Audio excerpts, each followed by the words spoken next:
In today's video, I'm building this miniature flag case. It also holds a small 5x7 certificate. This is the perfect gift idea for current serving military members, veterans, police officers, and firefighters. And they're going to love this because it doesn't take up as much space as a normal memorial flag. My name's Josh, and I like to build stuff. Some of my projects you might find handy, and some of my projects you might find a little bit crazy. Either way, you can join me for a little bit of fun or just a little bit of inspiration for that next do-it-yourself project.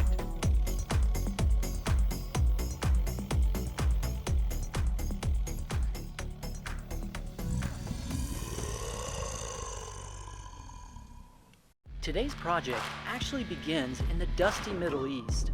Check out this dust storm. This is insane.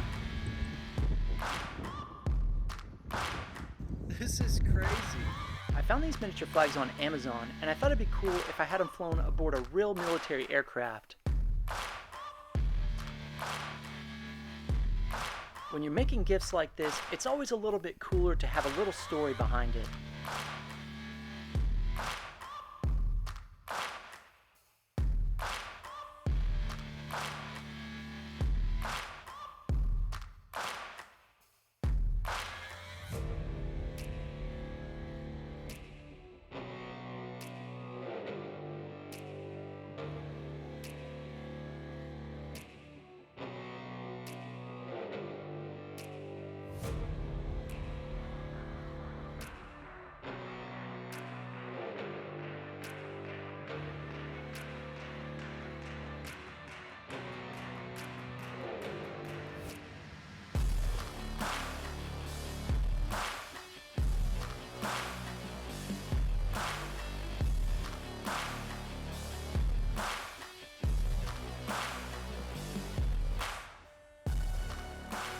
Now that I've got you all pumped up and I'm back here on the ground at home, I'm going to go ahead and fold this flag up. This is actually a boat flag, and it's the smallest one we could find on Amazon that was actually made in the US. I'm pretty sure it's a sin to give someone a US flag that wasn't made in the US. And if it's not, it should be. Please excuse me if I don't fold this flag perfectly. I was never honor guard or anything like that. I will say that the boat flag is a little bit harder to fold than a normal one, and it took me quite a few times to get it right. But with just a little bit of patience, it's not too hard to make it look good. Now that I've got this flag folded the way I want it, you'll notice that there's a little tail coming out the back. On larger flags, you'll tuck this portion underneath the back of the flag here, but I can't get it to tuck in because it's so large on this boat flag, so I'm going to leave it folded like this in the back of the case. I've never seen plans for a flag case this small, so I've got to come up with my own size here. I'll show you a picture of my dimensions here in just a minute. Now I'll lay some books on top of this thing so it doesn't come unfolded while I'm working on the case. This is just scrap walnut I had laying around from my cabinets I built 2 years ago, but you can use whatever wood you want.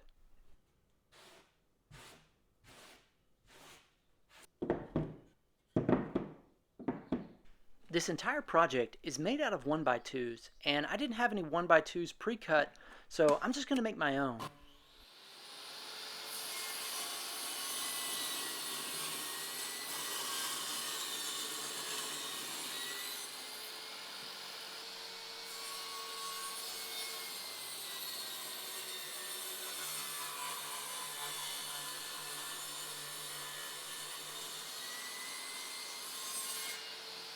This is actually 5/4 material, and I don't have a planer, so I'm going to thin down this material by just using the table saw.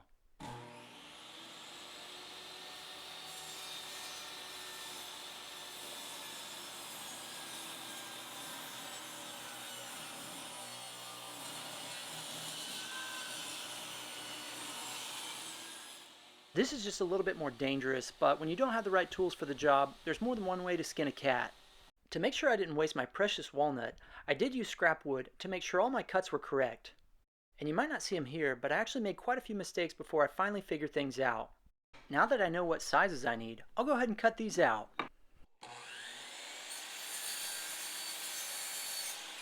If you want to build this project, here's a picture of all the cuts you're going to need.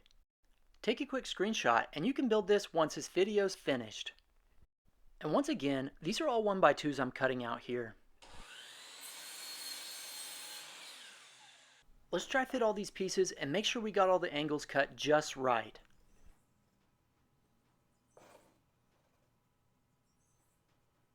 Next, I'll use my table saw to cut a small notch on all these pieces to hold the glass.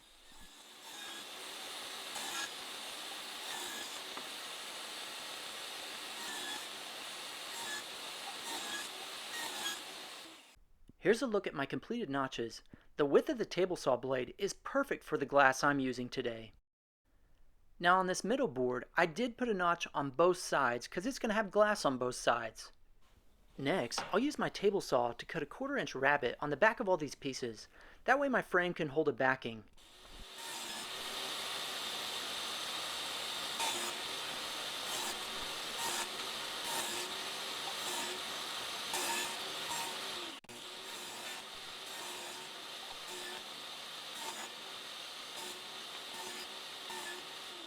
My rabbets aren't perfect, so I'll break out the old chisel here.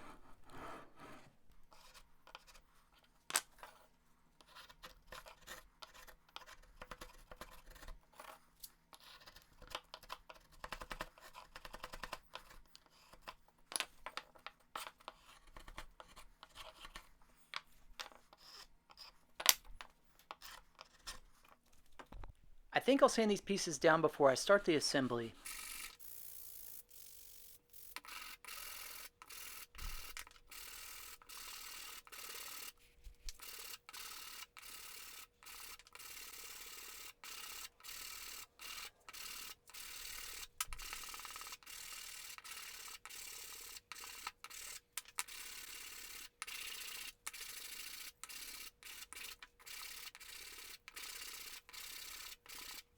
I'm a tightwad, so I'm going to steal the glass from an old picture frame I had lying around.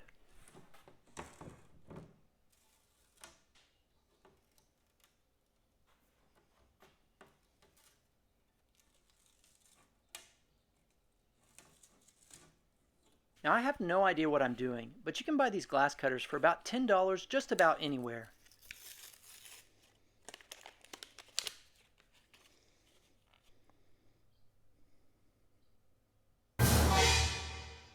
Sorry about that. I know I have a little bit of a weird sense of humor. Anyways, I'll go ahead and cut out the 2 pieces we're going to need for this frame.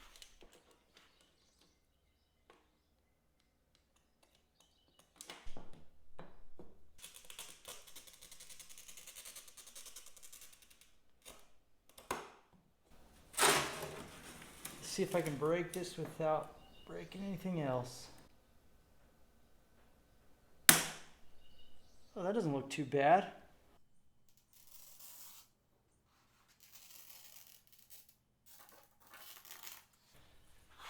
Let's see if I can do this without making a mess.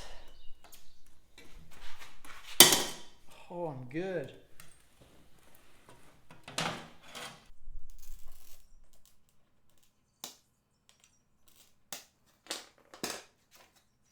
Oh, let's see.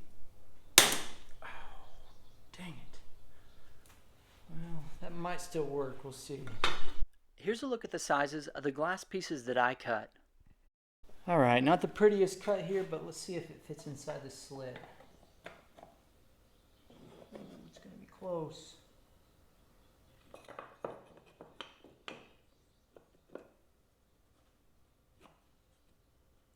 Oh yeah, that's going to work. Good. That looks good. Can't even see my mistakes. Now you could just assemble all these pieces with wood glue, and the wood glue would be strong enough to hold all these joints. But I don't have a decent frame clamp to hold all these pieces together while the wood glue dries, so I'm just going to use a finishing nailer to hold all these pieces in place.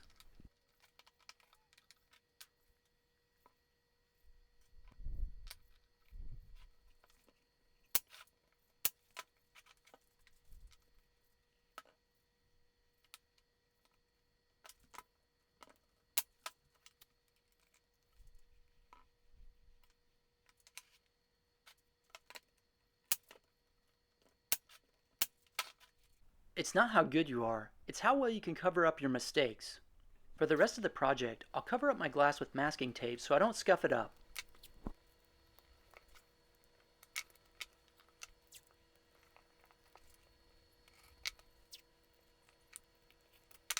Then I'll fill up my nail holes with a mixture of sawdust from this project and a little bit of wood glue.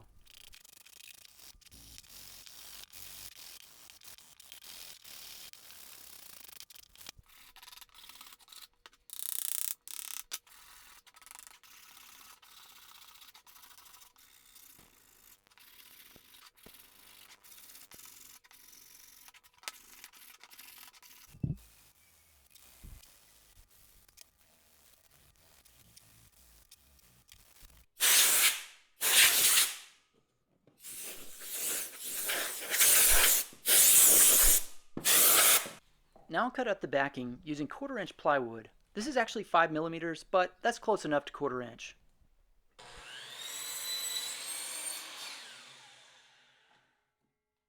Here's a look at the cuts I made for my backing. Next, I'll cut out a few pieces of foam board to hold the certificate up against the glass.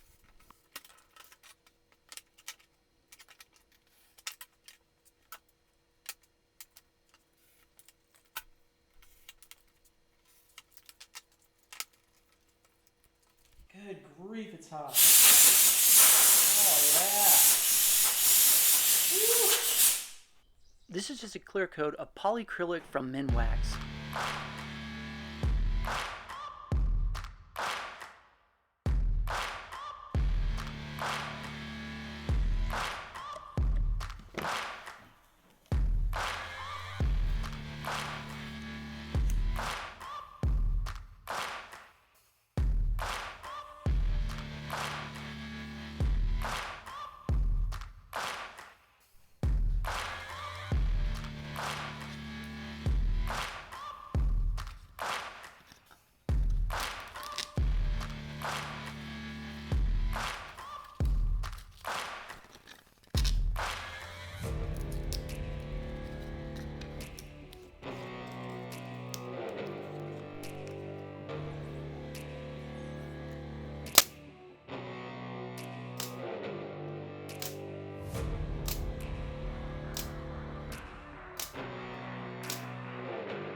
Thanks for watching today's video. If you like this one, I bet you'll like the next one as well. Keep hitting that I believe button.